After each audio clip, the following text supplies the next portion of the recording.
भारत की आज़ादी की कहानी में कई ऐसे नाम हैं जिन्हें इतिहास ने भुला दिया, लेकिन कुछ नाम ऐसे भी हैं जिनका बलिदान इतना बड़ा था कि उन्हें भुलाना भी पाप है। आज हम बात कर रहे हैं एक ऐसे बहादुर महिला की जिसने अपनी जान, अपना परिवार, यहाँ तक कि अपने पति तक का बलिदान देश के लिए दे दिया। ये है नहीं सुनी गई, छुपाई गई नीरा आर्या की कहानी। 1911 में बंगाल के एक साधारण परिवार में जन्मी नीरा आर्या बचपन से ही बहादुर थी। उनके पिता व्यापार करते थे और घर में देशभक्ति का माहौल था। जब लोग अंग्रेजों के डर से अपने बच्चों को घर में छुपा लेते थे, नीरा आर्या अपने पिता के साथ स्वतंत्रता सेनानियों को मदद पहुंचाने जाती थी। उन्हें बचपन से ही सिखाया गया था, देश पहले बाकी सब बाद में। युवा अवस्था में नीरा की शादी हो गई एक ब्रिटिश पुलिस अधिकारी से, श्री एएस रामचंद्र राव, जो ब्रिटिश सरकार के लिए काम करते थे। यहीं से शुरू हुआ नीरा आर्या का सबसे कठिन अध्याय। वो एक स्वतंत्रता सेनानी परिवार से थी और उनका पति उन्हीं स्वतंत्रता सेनानियों को पकड़ने का काम करता था। ये संघर्ष एक दिन खुला युद्ध बन गया जब नीरा आर्या ने ब्रिटिश सरकार के खिलाफ काम करना शुरू कर दिया।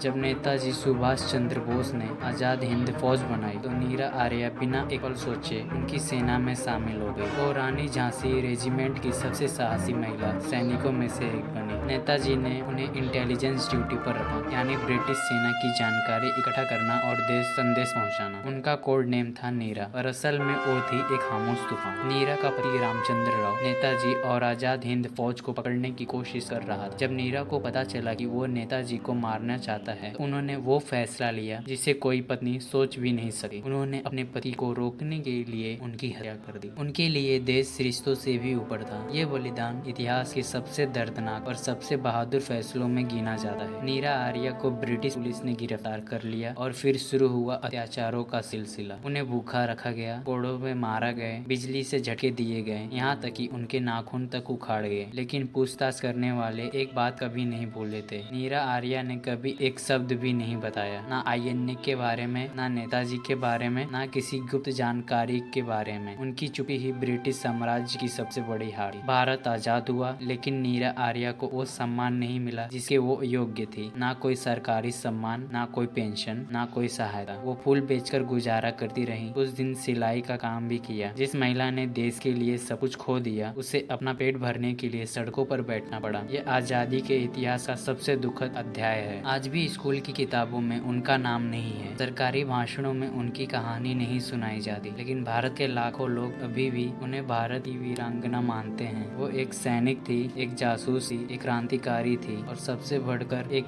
सच्ची देशभक्ति थी। अगर आपको लगता है कि नीरा आर्या का बलिदान पूरे देश को पता होना चाहिए, इस वीडियो को लाइक करें, शेयर करें और कमेंट में लिखें जय हिंद, क्योंकि एक सच्चे हीरो को एक सच्ची कहानी की जरूरत होती है।